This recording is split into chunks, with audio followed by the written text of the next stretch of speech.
Alright, you lovely lot. Welcome to NE1's Mental Health Podcast with me, Ray Elliott, and my good pal, Sam Warner. Hey. No Geordie for us, Sam. Not today, mate. We're absolutely delighted to be joined by Sally McGee from, one half of Surf Yonder. Sally, I could go on and try to explain what it is, who you are, what it is you do, but I'm going to leave that up to you. You've left the difficult part to me because I don't even know how to explain what we are and what we do. But yeah, okay. Am I starting from there? Yeah, go. So yeah, I'm one half of Yonder. I guess essentially in the easiest way to think of us, we're based in Tynemouth and we're a female forward women's surf school. That's how we initially started.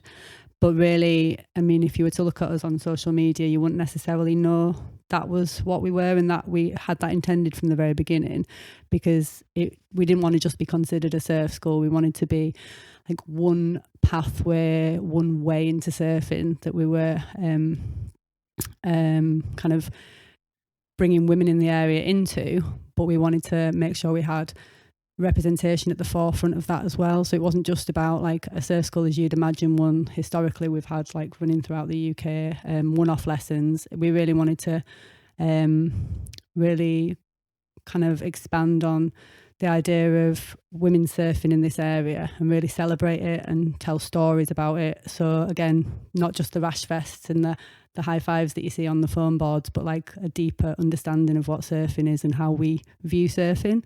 Myself and my partner.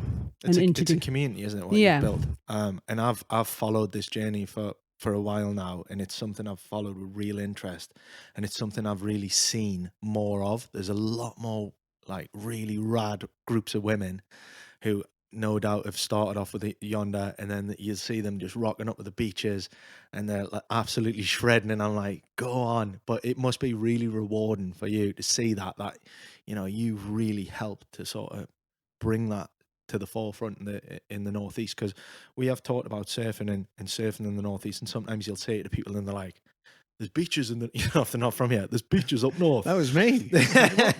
Not long ago. Yeah. And they're like, yeah, there's, you know, there's a subculture and there's, you know, surfing, and then, but bringing women into surfing, and they're really, really into it, aren't they? You know, like I say, I follow the groups you're with, and they'll go away and they do trips with you abroad, and I just think it's absolutely fantastic that you've managed to forge that sense of community. Yeah, I think historically as well, it really wasn't a place that women would see themselves as surfers. And I think in general, like you said, like you ask someone whenever we're abroad and they say where you're from, and you say, oh, northeast of England, they either say like, do you even get waves, or is there beaches there? Or they say, whoa, it's gnarly up there, isn't it? Like, and they either know and they really know, or they don't know at all. Mm-hmm. But then you add to that the women in surfing. They keep, I mean, I've surfed up in like from like Scarborough up for like nearly 20 years now, and I would say when we first started Yonder, I sent T-shirts to like the girls, a handful of girls that I knew were surfing, and that's literally what we're talking about. You'd obviously always have someone that would dabble and would have a board and maybe take a one-off lesson or something, but there was no like, there's a bit more to surfing often than that, isn't it? You have to like really kind of give yourself to it, because it's often fickle. It's, you know, there's the conditions up here are a little bit more hardy to get into. Change by the hour, don't they? Well, yeah, and there really wasn't that kind of culture behind it. And like I speak to a lot of the women who access surfing through me now, and they always like loved the idea of it. And I think we were talking today to my husband, actually, like surfing has been sold to women as more of a lifestyle thing than the actual like realities of surfing, you know, like the Roxy girls and like the clothing and stuff. And so growing up in the 80s, it was really, that image of surfing definitely wasn't what we experience here in the Northeast. You know, like your hair's a complete mess, you've got snot running down your face, you're freezing cold, you can't take your boots off, you know. But then also, I'd even speak to some of the women who were from here, born up around here, and they'd say like, all I'd see is like a sea of men in black, and I never felt like, and it's not the men themselves, but I never felt like I could access that world, because I never saw women. And so through Yonder, this is what we're saying about representation, we've tried to show and celebrate the stories behind the women, so other people kind of go, okay, this is possible. And then obviously we make these connections and help them connect to each other and form little crews to kind of champion each other and push each other and make sure that can continue, because it's very easy to just quit with surfing. It's very easy to just like, the barriers to quitting are less, I think, than to keeping going. So is it, I've seen the slogan Sisters of the North Sea, and I think that's amazing, to think that there's this real sisterhood that is there, and it's growing all the time. And I've seen some of the stuff you do about teaching people about, you know, tides and you know, wind direction and how it impacts it, and I think that's part of it, isn't it? Because like you say, you've got to, it's not just rocking up with a board and there's waves every time, you know. You've really got to study it. And a good friend of mine, he'll text us and he'll say, oh, fancy surfing today, there's waves. And I'll go, oh mate, I've got to do this for work. And he's like, Neptune doesn't work at 9 to 5. We say ours is to Billy, our son, tide waits for no one, Bill, tide waits for no one. And he says it to us now as well when he wants to go surfing quickly. Yeah. So, but yeah, I think that was a massive part of it as well. It was like, again, it was our ethos on how we see surfing, and it's not a one-off, one-hit kind of thing that'll keep someone going. If we wanted to build a community and actually build like a movement where it's part of our culture that women surf in this area, we need to empower women and include their families in that and help them empower their children in that, and like, because it's all like, you know, as one, isn't it? Really. Yeah. And it was all about understanding the tides, the conditions, reading charts, and just kind of, and I also think that's like one of the most amazing parts of surfing in itself. Like the standing up part is just like that final little bit that you get to, but like if you kind of embrace all the other beautiful parts and become really connected with your environment and nature and what's happening and understand it, I think that's like the most beautiful thing about it. That's exactly what I was trying to put across to Sandy, was like, God, there's so much going on to know. Like even when I'm out with you, Ray, and you're like, look, this is a set coming in now, it's coming in this way, and I'm like, okay. But like, and then you get pulled this way or that way, or the tide's doing this, or the rip currents are doing that, or this. I love it. It's just so much. It's amazing. I think if we bring it back to what you guys are doing here as well, that's the mindfulness. I always talk to the girls when I'm teaching them. I say, I think there's an image of surfing that we have in our head that like it stops you from thinking about anything. But I don't think it stops you from thinking about anything at all. I think it makes you think about the intricacies of like all the things that are immediately around you and in front of you, whether it's even paying attention to, so where I am at with my surfing, like that guy or person is there closer to that peak, so that's going to happen, and I need to like edge round, and then like that set, the first wave in that set was bigger last time, the last wave, like you're just thinking about all these little things constantly that your mind's just going doop, doop, doop, doop, doop, and it can't focus on like the shit day you had that's it, like this morning or whatever. You've absolutely nailed it. It's not that you go in there and you just have this total brain freeze where nothing happens. You're thinking about it and you're that in the moment, you're that caught up in the moment and thinking about, well, let's not beat around the bush, just surviving, like being in the North Sea. It just takes you away from absolutely everything. That's exactly what I love about it. And sometimes, I think we maybe mentioned this on a previous pod, that some of the best sessions I've ever had, I might not even caught, or you know, I've caught one or two, but I've just come out and you're just there, you're connecting, you're thinking about, like you say, just watching the sun, being with your mates. It's so powerful, isn't it? It's just such an exhilarating experience. I've never come out of there, even on a day where I've blanked with waves, not feeling great, you know. I feel like there's I don't know, I've had quite a few people crying on sessions of like frustration. Have you never felt frustrated? Literal frustration. Yeah, wow. Frustration. Or it actually brings out a lot of emotions that are maybe nothing to do with surfing. So like it can bring out a lot, because well, there's different like places I can kind of shoot off onto here to explain certain why I'm coming up with this, but let's just stick with I would say that like at different stages in your surfing, the way that your mind kind of responds to it. So like you said, when you're first learning, it's like pure survival, and there's a fear factor, that adrenaline of the fear that kind of sometimes kicks in, or that wave's like absolutely massive, and often on my sessions I'm talking through and explaining how to control your board to kind of deal with it and that kind of stuff. And then later on there's like all the other like intricacies and elements of it and stuff, and there's the survival part as well if you're like surfing bigger waves or doing whatever. But I don't know, you're just out immersed in nature, and I don't know, there's something really beautiful, and you often see things that people would just never ever have the chance to see if they weren't like fully immersed in that situation, like was like a dolphin and calf like jumping out in front of you, or the birds here, there's a big thing.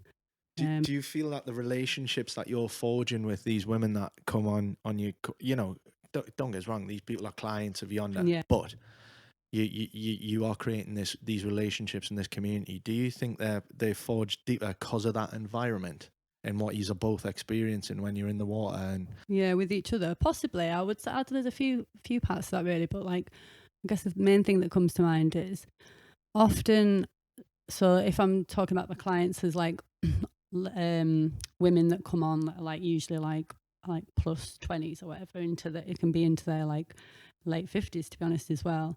Often, sorry, I'm gonna have to cough.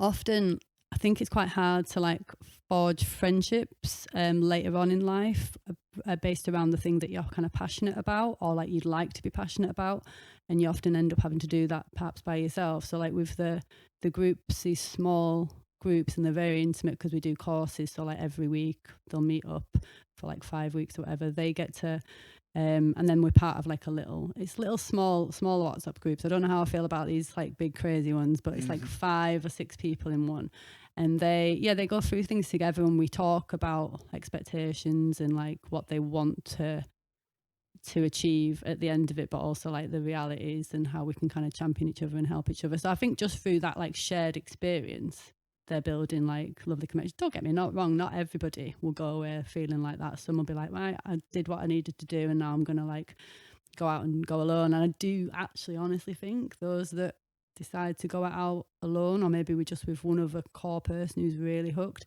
they're the ones that like really take it further, because it is quite a solitary thing at the end of the day. You might like start out together on a beach, but do you always manage to stick together in the water? I don't know, that's an interesting That's a good thought. point actually, because again the couple of times when I've been with you or started with you and I found myself out experiencing all of those things that you just and then those little black dots over there, oh, is that the guys?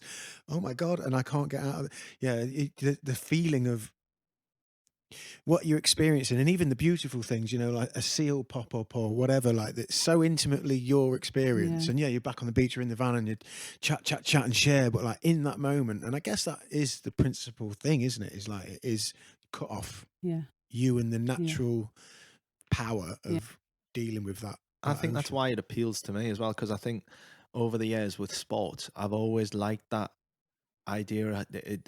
You know, I'd like the group stuff and in the interactions, but I do like the being alone at times. And you, like you say, you get a bit of both, because if you nail a nice wave, you come back to the group and you're like, oh, and, you know, you're all celebrating. You hope someone sees. I would say like surfing, skating, like quite a lot of them, they're like really non-competitive. Like that's how they've started, really, is non-competitive form. We often say art forms, but like sport is the term that's they kind of put in now. But I think 1% of surfers compete. So if you think about something like that, you might need to double check on that. But like it's low. Very small. Yeah, like we're not competitive surfers. Like a lot of us are just doing it because it's like I refer to it as like it's your medicine, your daily medicine. You get to go out. And I like that time, like with my brain, even though it's working on other stuff, it's like, sorry, I keep needing to cough. There we go. I don't know. I like that meditation. Solitude. I do. Like, it's absolutely a meditation, mindfulness, without a doubt.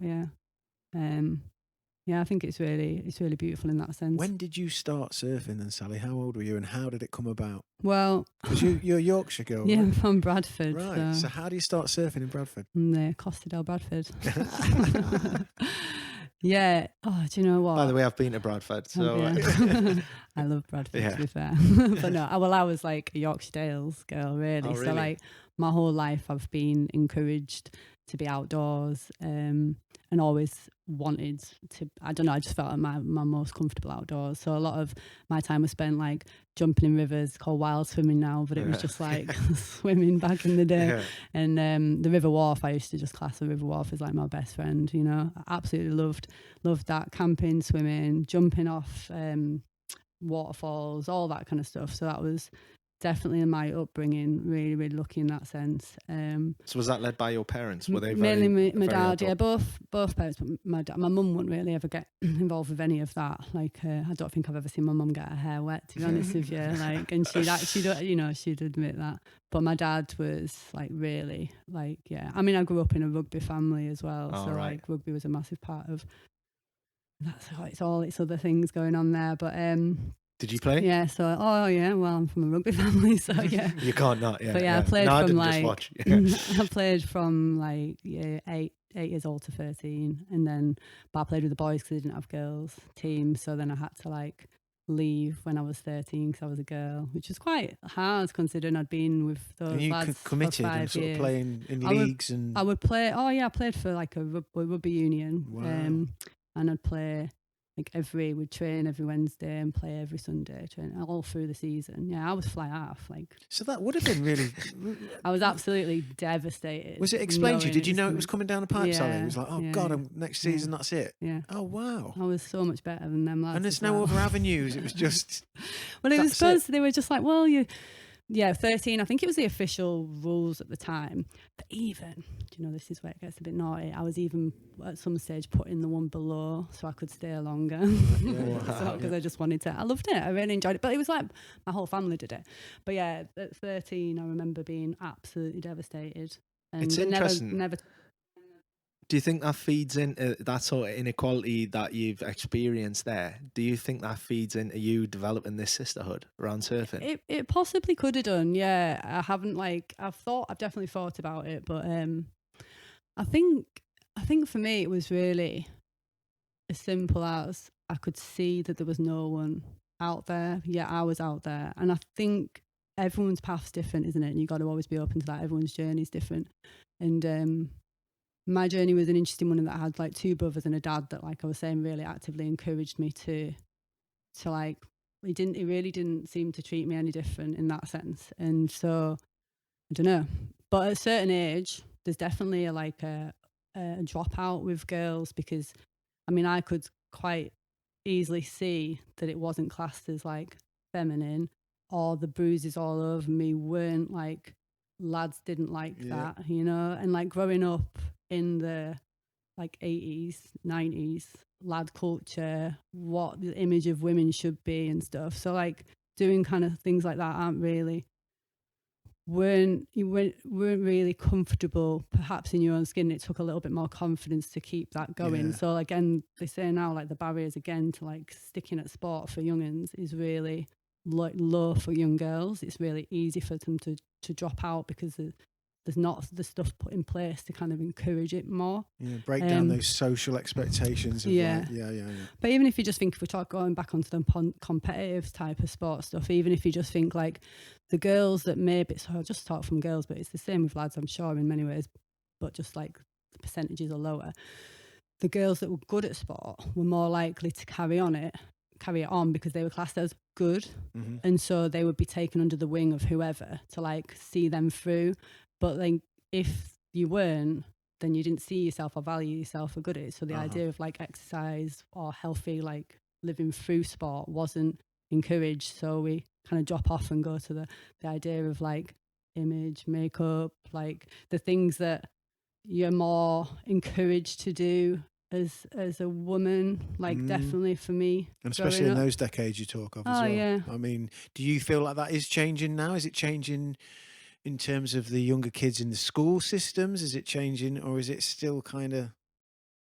I don't actually know. All I can look at is like what I read with percentages and like what I read review wise. But yeah, no, I don't think it is. I think it's actually getting even worse. It might even be linked to like social media and that. I don't know, it's a bit of a big leap there without going into it in a bit more detail. Yeah, but apparently there is stats to say that it's dropping. Like in 2023, I think I even like thought of one before it came out, so it's 59% of girls think PE and like physical activity is like they was it like the fun gap or something, they enjoy it, compared to 86% of lads who think that it's like a good thing to participate in sporting activities. Probably aligned towards something as a life.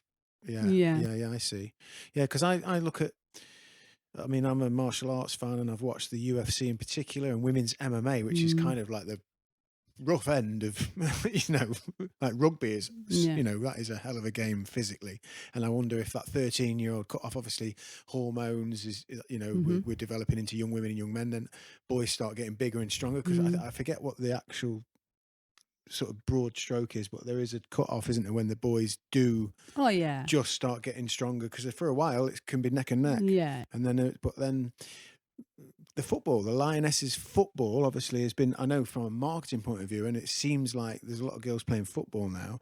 So I've seen the football and the ironically fighting be the two things that seem like, but then is that top echelon that you're talking about? Is it that top echelon of girls who sort of, now there's a marketplace for it and there's a money part at the end of it? Is it not? You're not seeing it broadly in schools where? Yeah, possibly. But you've got to start somewhere as well, haven't you? And they've always said, like with the women's football, which is, I think it's absolutely amazing to see, that like they were finally given like a decent pay to make sure they could do it professionally and full time. Is that all the funding needed for facilities? And... So then they can then get to a level where like people are interested. Not that I should feel like this, but like let's just keep it like really simple. Interested in watching them and like can support, and then the country kind of backs them, and then girls can be inspired and see, and then it kind of I don't know. It's like a chicken and egg situation, isn't it? That's interesting you say that, because Jill Scott, I think, is this Jill Scott that played for England? Yeah. I heard her talk about they couldn't even get, like you see the sports centres pitches under the lights, for instance. They'd have to be playing at like 10 o'clock at night, because they'd all be booked up predominantly, obviously, by all the fellas and all of the, and they'd have to hang on until 10 o'clock at night or 9 o'clock at night, the last slot essentially, and then do their playing and then get back and get into work and sort of gather up all the kind of scraps essentially. Yeah, I mean, surfing's definitely been like that. Again, I'm not particularly interested in competitive surfing at all. Like it's definitely not my passion, but that's often what we see of surfing on the mainstream, if it's like going to be in the Olympics and now, isn't it? And it was last year.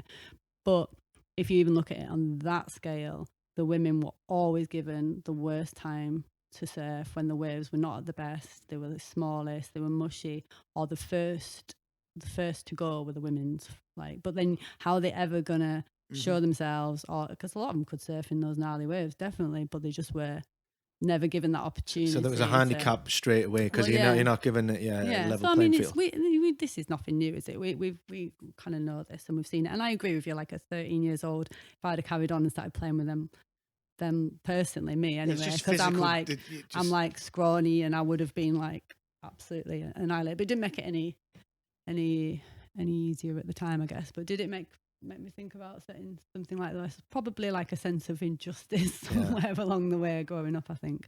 And I want to I just wanted to see more in my particular field that I love. I wanted to see more girls. So when did the surfing start? Oh yeah, good. We digress. This is really funny, isn't it? Because I went all the way to Australia to learn to surf before I realised that I could surf in Scarborough. Wow. And Scarborough sounds like what? But Scarborough is incredible. Is that another one of those archetypes that we kind of all subliminally have put in us, isn't it? Yeah, no one thinks like that. Well, like we just said, people don't realise that you can surf up here. I've done a similar thing. I went to Bali, Australia, and then came back here and bumped into my friend in Durham, and I'm like, like honestly, I haven't spoken for ages outside of Greg's in Durham. Honestly, I bumped into him. I'm like, I haven't seen you for ages, mate. He's like, yeah, I've been living in Thailand. I'm like, what do you get up to on the weekends? He's like, I was surfing, and I'm like, where? And he's like, Sluice, Blythe, Tynemouth, and I'm like, what? And I'm like, oh, we can surf here, and I've surfed with them ever since. But it's just like, and how ignorant was that? Like I just didn't have a clue. But I think there's a lot of people that'll be listening wouldn't have that clue. But it is amazing to see that community is growing now. So how Australia then, Sally? Honestly, I always like it, like I had like a little diary from when you leave school at GCSE, not when you I went on to A levels, but when you move up, whatever, and you all sign each other's books and stuff. And they were like, what do you want to do? And I was like, I want to live by the sea and I want to surf. And that was like, as a 15, 16-year-old girl, like that's what I really want to do. And I think it's because Having not surfed, no. You'd never and tried I think it's like because I've always, like I said, loved being outside, always loved being in water. And if you have, I refer to it now as like surfing's the vehicle to accessing that. Like it's just a vehicle to get you to out, and like it's something, it fulfills these things that I want to do. So like I do love the idea of like bettering myself at surfing. Like I push myself. Some people don't like that. They're like, oh, I just want to go out and have fun. I just want to hang out with my mates. And I get that, and that's really great. But I want to surf those waves, and I want to know how to do it, and I want to get my head into it, and I want to master it so I can look at any wave, pick up any board and surf it, so I can make the most of any situation. So that takes like real commitment and time, and surfing's just like worked. I didn't know that at the time, but for me, I guess in the sense, I just saw it as like something that would be outdoors. And obviously you have this image, don't you, of like barefoot, like hippies. Well, that kind of like, comes back to what we said earlier about the archetype, the thing that sold to us. But how radical and cool is it that you kind of went, well, yeah, I'll live that, and sat in the Yorkshire Dales just thinking I'm going to be carving them waves shortly in Australia. Well, I was all set to not be living here. I was like, wherever I need to live to make it happen, and then totally. Like come home. So you learned to surf in Australia? Brought a board home with me for one day somewhere, you know, like honestly, that's all I focused on when I went out there. I was just like, oh, I just want to learn surf. That's amazing. And then how long were you there? Then you realise you can surf like just under a year, and then you learn that you can surf in like an hour away from where you live. And it was, I never look back. Like absolutely love that part of the coastline as well. And like it's infamous really, that part of the coastline as well, for what it offers. Surfing. Special memories though when you're coming through and you're learning to surf, and you have a good day somewhere, you know, and you're just like, oh, yeah. It is all that after as well, though, isn't it? Like I like bribing, especially with my little boy or anyone. I like say like, come on, you got your hot chocolate afterwards. You can get all cozy. You get wrapped that's up. That's what. Or like a big tea. You know, you can eat as much as you want. You know, you've really, not that you need to earn to eat as much as you want, but you know what I mean. It's that like silly kind of connection that you make where you're like, oh, it's just I don't know what that is. I did that this morning. My lad Jesse, we ran into the sea that he was wanting to go in, just got down to his boxers. I said, go on, son. So I got down and went with him, and we said, well, we'll be having a hot chocolate after this, and we'll be all like, ooh. Something lovely about it. Oh, it's amazing. Yeah. It's often the way, the afterwards and the chatting afterwards with your friends and sharing. Yeah. So talking about your little boy, Billy, he's a rad little kid, isn't he? He's BMXing, surfing, and obviously, you know, that's been imprinted. I'm always going to think he's special, my little one, but yeah. So you were saying about your partner, who's the other half of Yonder, Tom, and we've just met him. Really cool guy. Lovely, yeah. And what I really admire about what you're doing, and what I really want to talk about today, as you know, we're both parents, and we're at this moment in time where we're trying to work out how we get that. We've both got the wanderlust, and we've been away traveling and seeing where the world, and then we've had families, and now we want to see how we can incorporate that into the lifestyle and bring, imprint that onto our children and show them the world, show them something fantastic. And I think that's what you guys do amazingly well, and it just seems to work for you.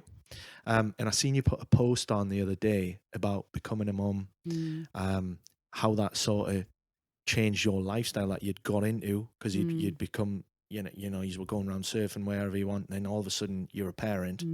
And I think my wife wouldn't mind me saying this, that this is something that she's really struggled with, and I noticed it particularly more so when we had our second boy. We got two little boys, whereby, she'd become a mum.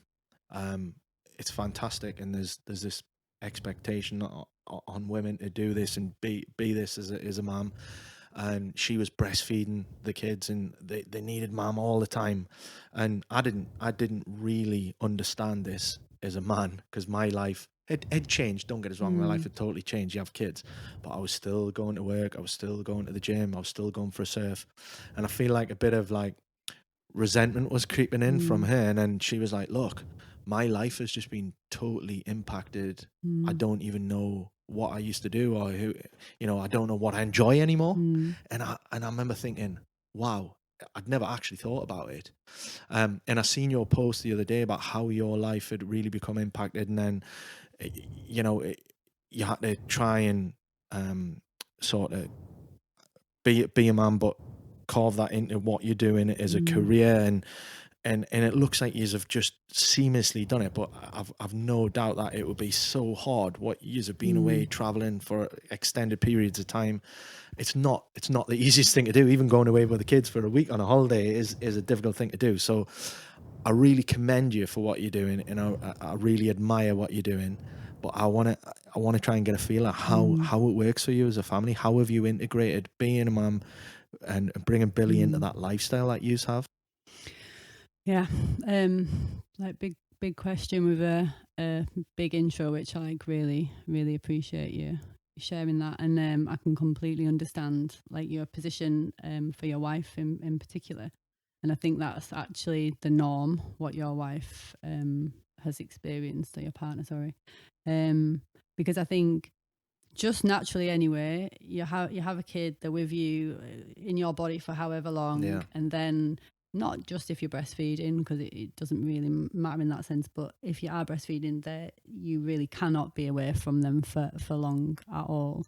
But there's so much to unpack there. There's like the guilt that you feel, especially in them early days, having any time to yourself away from them, especially if you have to go back to work, because then a lot of time you spent working and you're away from your kid, and you didn't feel like that you were ready to do that often anyway. I mean, some mothers do. So we can only talk generally at this stage. Some are desperate to get back because it's hard. It's really hard to like be so isolated often. Others wouldn't want to go back, and then when they do, any free time they want. The guilt really is and they want to spend it with their kids. Why Man is that guilt's different? a thing, isn't it? Man guilt's definitely a thing, and I think it comes from society as well, about expectations of like the mother. And this can kind of there's loads of different levels there, but mum guilt 100%. A lot of the time when I get women coming to me, it's like usually like 5 or 6 years after having kids, when the kids maybe are in school and they've gone like exactly like you said, like, okay, wait a minute, who am I? I want to like get back either doing what I did before or learn something new, meet people. We run our Madre sessions, which is for mums specifically for that reason. So like I completely understand all that. For myself, I always worried about having a kid in the first place because I'm a total surfing addict. So this is like possibly an angle that not everyone can come from or understand, but like it really does, and it has, and I've let it take hold of like a lot of decision making in my life. You kind of, it might sound corny to some people listening, but you do kind of give yourself completely to it off, like some of us do, and I'm definitely one of those people that has, where it determines a lot of what we do with regards to on a daily basis. Like now, if someone contacts me and says, are you free to do such and such, during that week I'll check the surf forecast. Depends what it's my diary. Exactly. And then I'll check my diary first. So the thought of taking like time out to be pregnant was something that I worried about, and that does sound like selfish, and again, mothers are not supposed to be selfish. We're supposed to be completely selfless, and so like I'm aware of that's something that we put on ourselves or is put on us. So you're like, bad mother thinking like that. But I would think, God, would I be able to take that time out? Luckily for me, I broke my arm. Wow. Like Sally just showed us a scar on her arm. Sorry. Wow. That's a lifeboat, RNLI lifeboat injury. Used to be on the lifeboat, but I broke my arm in like 2 weeks pregnant with Billy. I didn't even know I was pregnant with him. I love what you said, luckily for me, I broke my arm. So it meant I had to take time out. It forced me anyway, and actually then by that time it was like this was great, and I had a great pregnancy where I wasn't really surfing much at all, and but I think it would have been very easy for me to not get back into surfing in many ways, right? Not easily mentally, because I was like, this gets really weird, but I want to surf so badly that like even whilst during giving birth, I'm like careful of what you do to me because I need to be able to surf. Like, wow, you did you have that conversation? Like C-section, There's waves in the morning. Whatever has to happen has to happen. Did you have that conversation with the doctor? This is very revealing, but I'm talking like within a minute of my child coming out, I'm like, don't cut me, don't. You don't need to. If you don't need to, don't, because I know that's like more time out of the water. I've already been out of the water for 9 months. Wow. Because I was out longer because of my arm. I mean, that's sometimes I don't really reveal that, and I regret that I have. But yeah, sorry, a bit too much detail. That just shows how, like you're saying, that shows how deep it runs. Oh, God, yeah. It's a and I get it. I totally get it. I really do. And I think it's wonderful that you're that passionate, and that's helped you grow what you've done in this community. Well, I think so.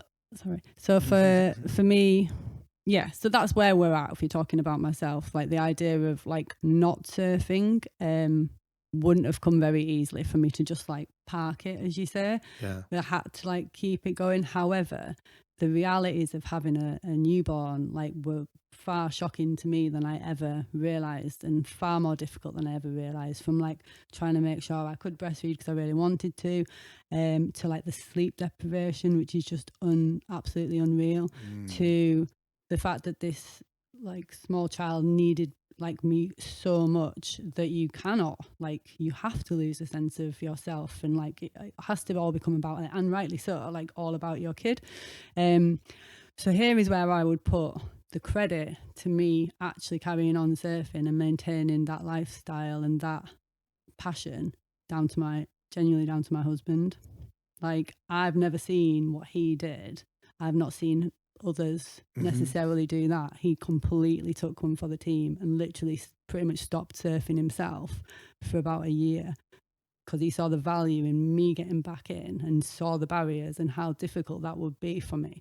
So I say took one for the team, but he was like, well, I'll make sure if we've got one session, you're having Sally, it. I would say that's a testament to the kind of relationship you've got, you know, because that we all know about the old adage of give and take and all of that, and how difficult, sacrifice in relationships, complex life is in relationships. And as you've just alluded to, you know, Ray, with your life's carrying on and your wife sort of, and I've been there as well. I've got 3 kids, and you know, recognizing, and my wife's brilliant at it. She's taught me actually, like, oh yeah, you know, and realizing that to give a little to get a little, and to realize what empowers. Like, I've always been in bands and done music, and I can disappear with that, and a lot more back when I first met my wife, and she was so supportive. She was just kind of a normal music, you know, pop music and whatever, whereas I'm like, God, this, and I'm making music, I'm gone, and I'm in the studio, and when I go, I'm gone for 6 hours. Like, she just knew what that meant to me and what it did for my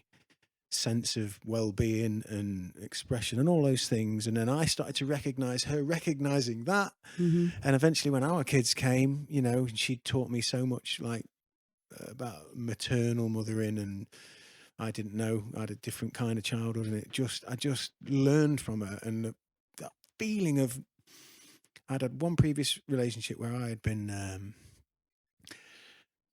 boxed in, and everything was on a, like, I did, now you do, your turn, I did, now you do. And it was kind of so refreshing to feel this girl giving me this freedom and this recognition of me. Yeah, I wanted to give it back, and then that just starts to feed itself, and it creates the hub. And like yourself, now I've got my children, I can see them seeing this reciprocal communication. It's such a powerful thing. Yeah, more power to Tom. Yeah, honestly, yeah. And I think, like, even if you want to think of it on a like that, absolutely that level, but then he also just recognized the bigger picture. Yeah, if he did that, like you said, reciprocal, that he did that, then we would be in the place where he'd want us to be as a family later down the line. Whereas if he knew I stopped and I like allowed these, not allowed, but like just fall relinquish into myself line. to that, which is so, I completely understand when that happens and why that happens, because it's like I said, those barriers are really real.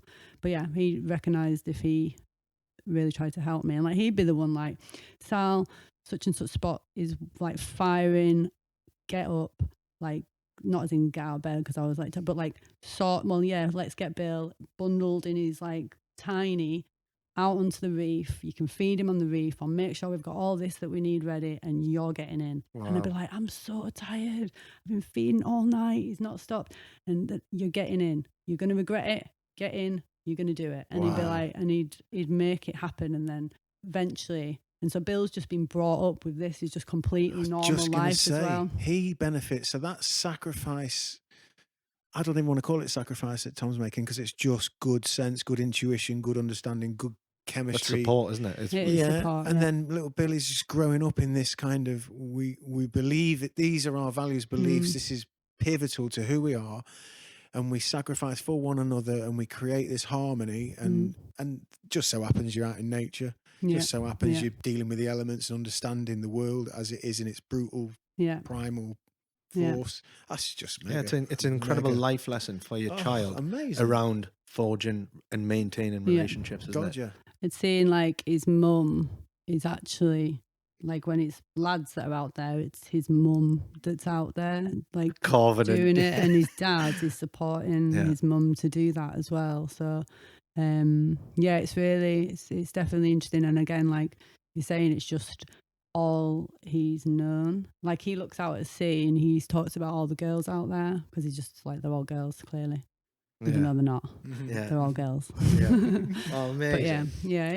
But it is. It's not, obviously, as we said, it's not been easy. I wouldn't like to say this rosy picture, and me and Tom have our moments, like everyone does. Nothing worth having is, nothing worthwhile is easy. Yeah, it's definitely been a mission. And like when you talk about going away and doing the trips that we do, like, so your latest one, you've just premiered a little movie about a trip you've done. Do you want to tell us a little bit about that? It's going to tie in. Yeah.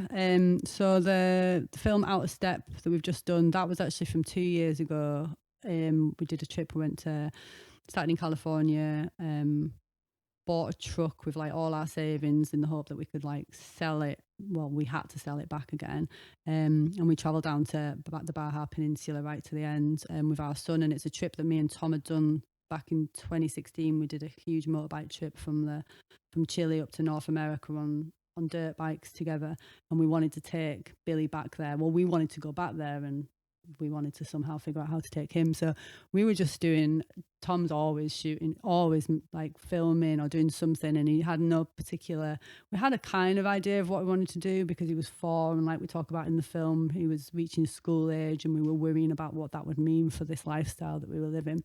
And so we really wanted to evidence what we do on these trips and why we value them, why we see value in like these being like educational and in their adventure and in their sense of like all the things that you do on these wonderful trips. But yeah, that was a couple of years ago.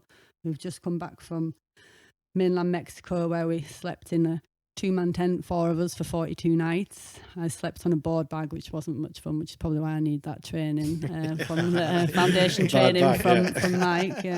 And then prior to that, the year before, we were in Morocco. So yeah, every winter we have always left the UK because of the work we do. So yeah, it was just like... So is the film specifically about that trip and you adapting with Billy then and showing that, or is it just showing the trip as a sort of a cinematic experience of a family? Or yeah, it started with us just wanting to evidence and show like just the community, because we always put in on film nights and stuff, so we just wanted to like show what we do when we go away, because everyone always says, oh, how was your holiday? You're like, it's not a holiday. There's something like really different to like a holiday when you do these kind of things, because you're slow travel. Takes and a it's lot like, of planning as well. Yeah, and it's also like living in a place for a while and getting to know a place, and there's something a bit different about it than all this. Would you afford to do that? Well, we just camped for £10 a night, and we saved money because we didn't have the bills to pay when we got back here for heating over winter. Do you know, it's like it's not, we haven't just booked into which is great, but we could never afford to just book into a hotel with a swimming pool and like have that kind of a holiday. So we did it based on that, and then while we were doing it, we found it difficult to explain all of that kind of stuff. And obviously, because Tom's got so much archive footage from over the years, and it was predominantly about Billy and like being parents and how we carry on this lifestyle, we kind of could bring in historic, like archived footage of like how we've done it in the past and how we're trying to maintain it and how important it is and stuff to us. So like we've got Billy as a little 1-year-old in Morocco and, you know, like in Scotland, so the on the reef. Yeah. It was just trying to tell the best way possible the story of like how we see value in what we do and why it's part of our culture and our lifestyle to maintain that, and how certain things as kids get older, you just kind of want to maintain that, like that lifestyle. So sorry, Ray, just one more for me on there. So when Billy was coming to school age then, what decision have you made and how are you sort of doing it, and what is your approach to his education? And I say that for listeners, air quotes, because education, I think what you're talking about is something that I adhere to, life, and education in life through experience, through meaning and through purpose, as opposed to what we all know is like an amazing educational institution, which is to sit and learn and write and recover information. And so what decision did you make and how are you doing it now at this point? Because is Billy 6? He's six now. Yeah. So I listened to the podcast you talked about where you talked about homeschooling.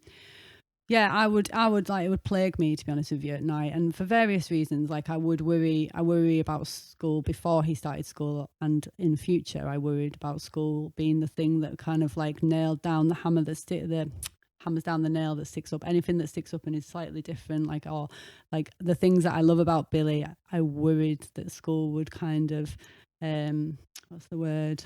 I can't think of what the word is, but they would like hammer it out of him somehow, like his identity, the things that make all his quirks and stuff, which it seems possibly a bit unfair. But I think I worry about that coming later on in life with peers, because everyone wants to fit in and be kind of normal.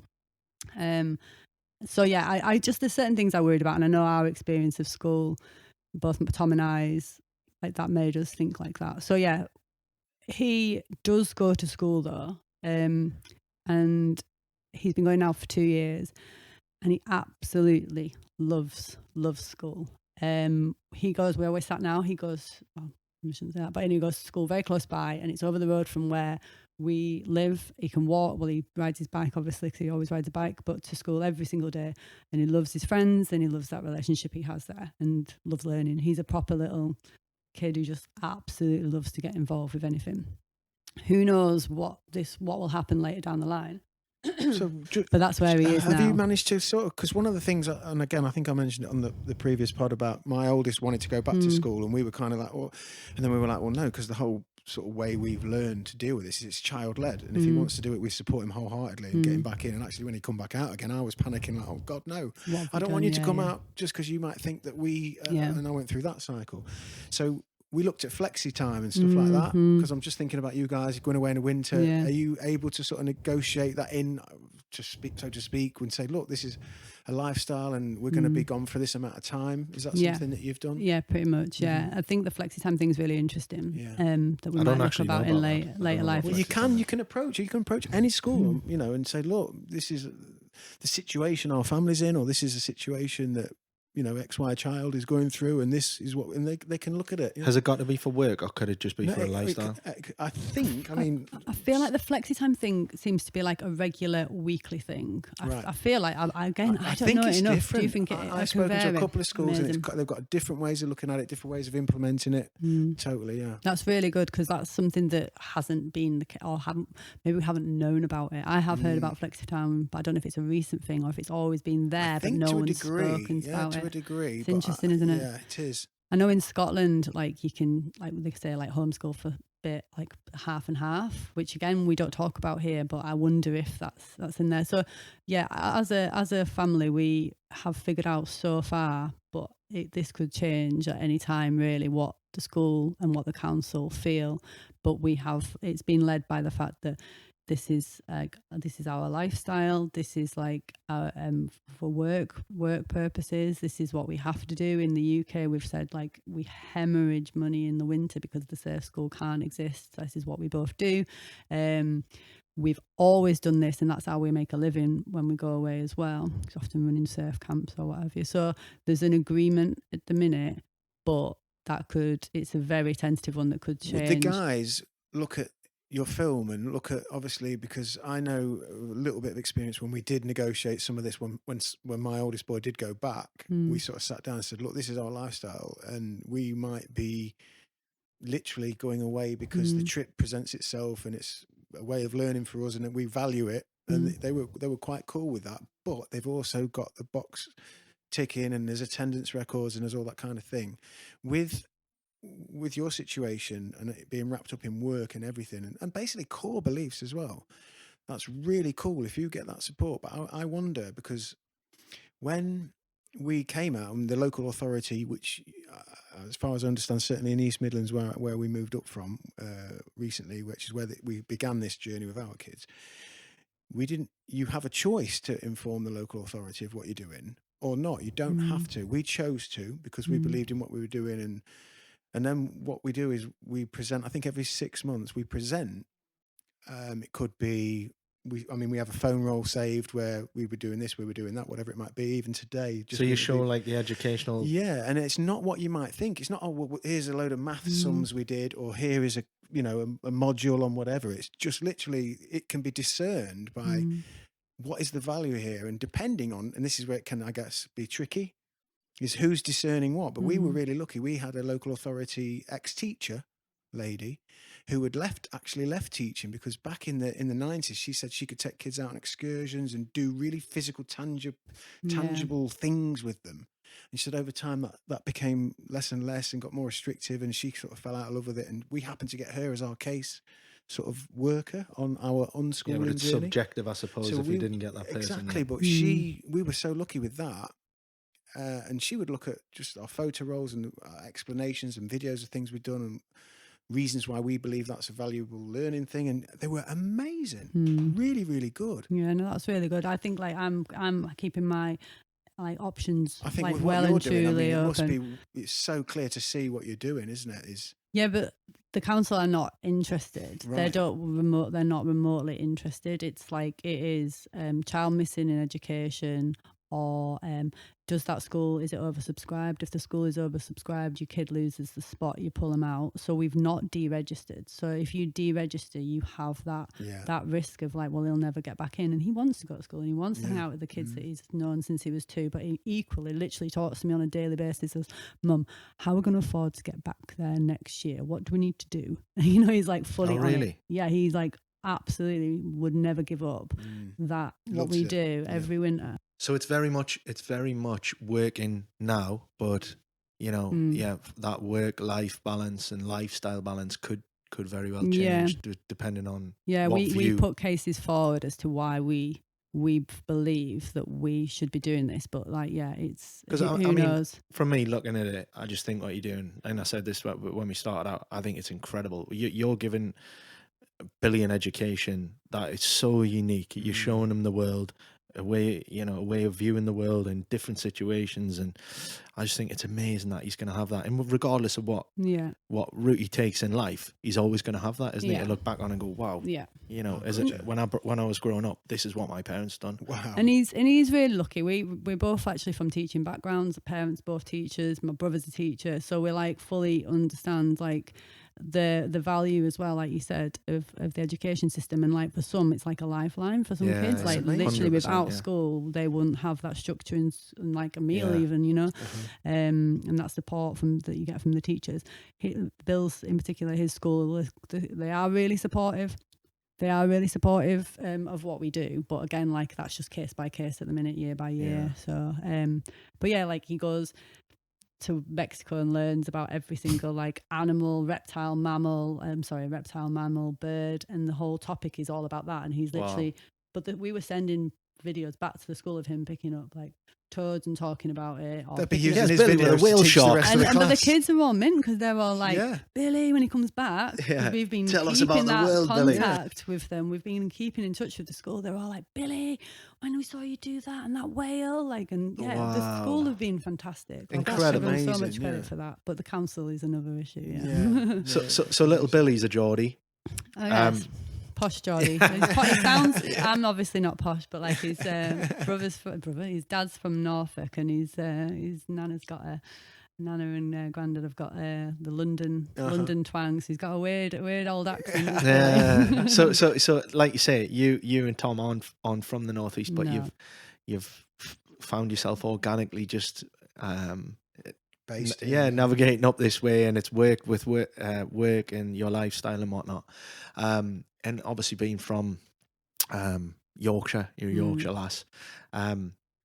You growing up in that environment, and big rugby environment and hard work and working class environments, you'll have seen this, and this is something we ask everybody that comes onto the pod, is specifically a question about the northeast. And I love the northeast. Sure, you do love the people in the northeast, and you get experience in it, and it's best form in what you do. But we are really struggling with mental health, and we are really struggling with suicide rates. We've got the highest suicide rates, some of the highest suicide rates in the whole of the UK. And I know it's something that's impacted you through mutual friends that we've got, and and I just would like to ask you, why do you think it is that we're struggling so much up here? Why is it? You get to travel a lot, you see a lot of different communities, and you'll be all over the UK. Why is it that the northeast struggling so bad? Specifically the northeast, I'd say like the UK is something as well, like with regards to that'd be interesting with regards to like loss of sense of community and like social isolation that you have like as a country. I feel like we're breaking in that kind of regard. The northeast is classed as like one of the most deprived areas in the UK. The highest unemployment, I believe is in the northeast. And in the past you talked about all the resources that we've got here, and I agree with you in many senses, because we've got the beach just there. But really, like, again, I think about stuff like this all the time, because I do funding bids for the kick side of stuff we do, the charity leg. And like the cuts apparently, like to the youth services, 95% in the past 9 years to youth services. So if you just like to try and like find out which youth clubs exist around here, like I work with Phoenix Detached Youth Project, I can't find many more which are like set up as the youth clubs that I remember. Yeah, it was a big thing when I was a kid. There was always somewhere you could go. Yeah, and it's not just like, oh, you got a football club and you pay £4, because there's a lot of that going on. We've got a lot of football clubs, cricket clubs and stuff like that. I get that, but a youth club is something different. It brings people, and you can talk about like music, or you can talk about, you can make it's connections a cultural on hub, different isn't it? stuff. Or they take you out on trips, and like I think to have like, I really don't know, but to have 95% cuts, and like another stat I heard was like per head, you have to like check me on all this lot, but per head it's like £45 per head of kit for kids, like investment from the government up here, compared to, and London has its issues as well, but just to show the disparity between the north and the south, don't get me wrong, it's like 450 per head. Wow. That's like, so that north-south divide in terms of in how much is invested. I mean, so even if we forget about stats, just think on the ground, like I am, we got the skate park a lot. We make use of North Shield skate park, and it's quiet actually a lot of the time. And I do know like a lot of the kids from the surrounding areas, when they do come there, or kids from, or when there's ever the clashes, there's often like it can be a little bit of a dark place actually on an evening. It's interesting. It's interesting to kind of look into that, and I can completely understand in many ways, because it's even that, which is a great resource that we've got. I mean, we've only got the 2 in this whole area, and no indoor skate parks whatsoever in the whole of the whole of the northeast. Darlington is your closest indoor skate park, is it really? for example. Yeah. Wow. Wait a minute, you've got Override in Jarrow, which is scooter in Durham, which is pretty good actually, but but that's really expensive to access. So sorry, just when I'm talking about the skate parks, it's made, but then it's just been like left. Like there's no supporting that to make like give kids access to skateboards or the bikes, or like encourage them. So there's often turning up without anything. It's just used as like I did as well. Like we all sat on park benches, and we didn't have anything. Even though I'm talking about the youth clubs when I was a certain age, when I hit like teenage years, like what's there for kids. I think that might be leading kids way more into the technology. For sure. Well, absolutely. You see those they're kids in 100%, isolation, aren't they? Just playing on it. yeah. Totally. So it gets back to community, doesn't it? We're losing a sense of community, aren't we? Yeah. With that. And I think with the Northeast, again, back onto that as well, winter's really hard. Yeah, they're hard. It's really hard. I definitely suffer from, I can't remember what it's called now. But SAD. Seasonal affection, 100%. Because I love being short days, outdoors. And so, like, you add to that the fact that, all right, I know I keep bringing it back to a skate park, but that's what I can give you from my experience. You can't be at a skate park in the UK in winter because they're wet. You can't skate on wet. You're not safe. Yeah. So you need something indoor, but like, where's the investment? They rely on like private investment to set stuff up, which is then going to cost a lot of money for people to access it. And the amount of times we thought, we've got to get our skate, we've got to set one up. And I'm like, why is this our responsibility? It's interesting you say that as well, because where we were in Lincoln, we'd have to travel to Sheffield for indoor, because there was 4 or 5 little skate parks dotted around in Lincoln, and we should travel even out of Lincoln to some other sort of villages towards Nottingham and stuff. But the indoor ones, we had to go to Sheffield and Nottingham and places like that. It's really interesting what you said there, Sally, about the UK at large. Yeah. I mean, we moved to Thailand. We lived in Thailand for a little while, my kids and everything, and the feeling of the outdoor life. Do you think is it just like, kind of, without getting off our cliff here into kind of capitalism and individualistic culture, you know, like, is that part of it? Is it also the weather itself? You know, because I noticed it hugely when we left, and when we returned, it was like, you're sort of driven down by the clock. There's a routine to everything. Everybody works at this time to this time. The shops shut at this time, and it's like you've got to do it all, and it kind of isolates. And when we were in Thailand, for instance, which was a part of our experience, was just like everything was kind of moving.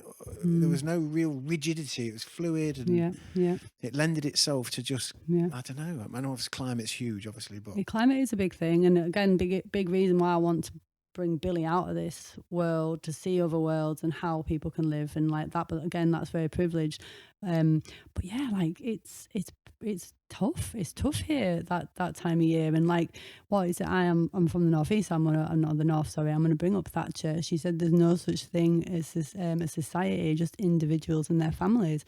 And like, that is like, she set a path there, like pretty clear path where we're in our little boxes and we keep ourselves to ourselves. We don't really even, I mean, I've moved away from family.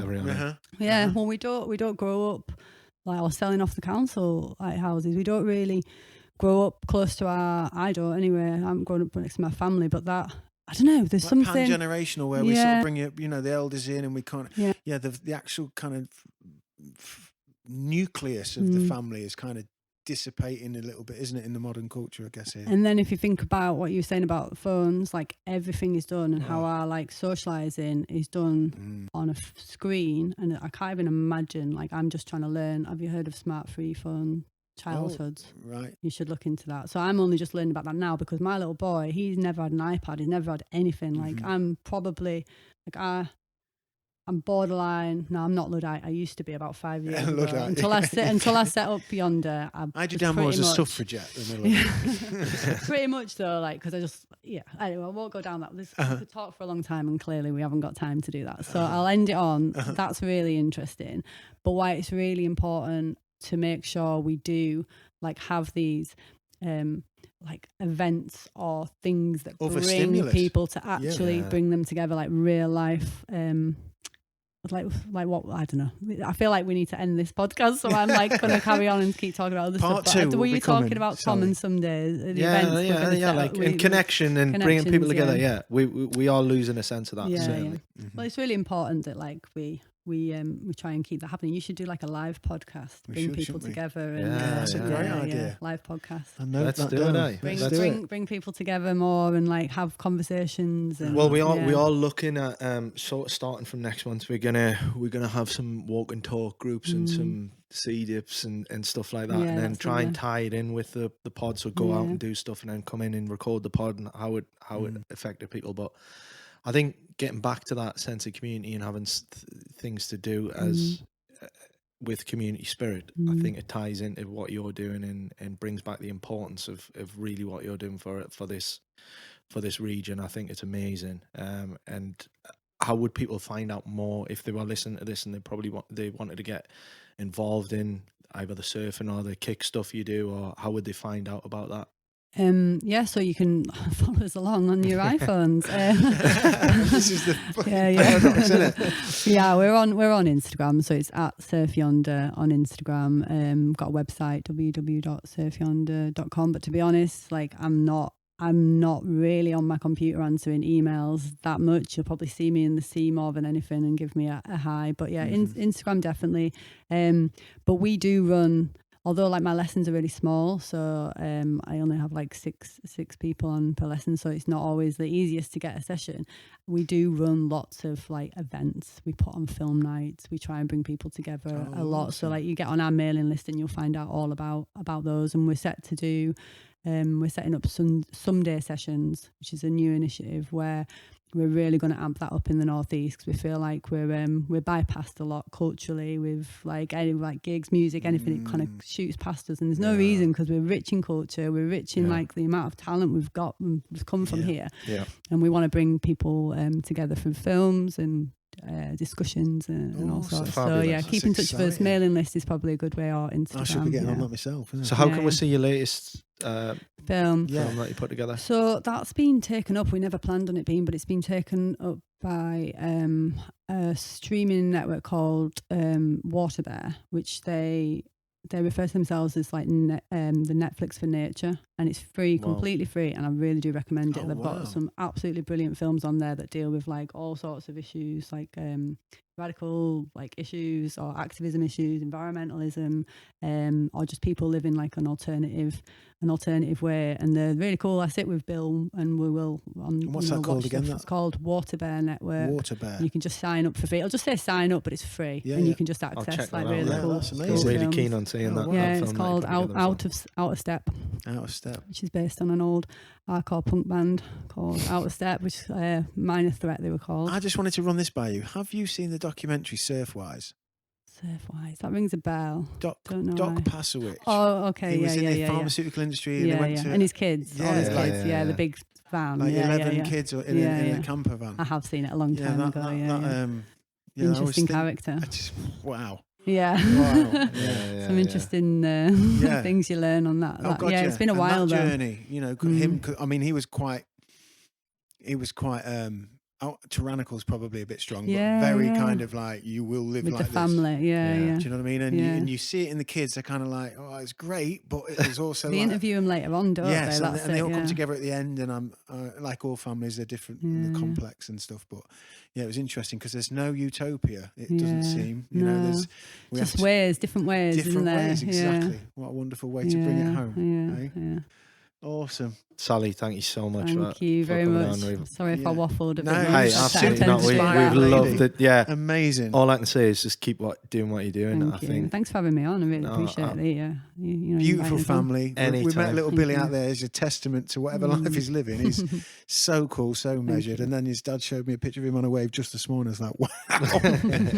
Amazing. And people will probably catch you in time out. Or just give us a wave. You'll see me on the beach. By the van. Clad in a wetsuit. Van. I like that. Give us a wave. Give us a wave. Give me the waves. On that note. Awesome. Yeah. Thank you, very Sally. much, Sally. Thank you. Take care. Cheers.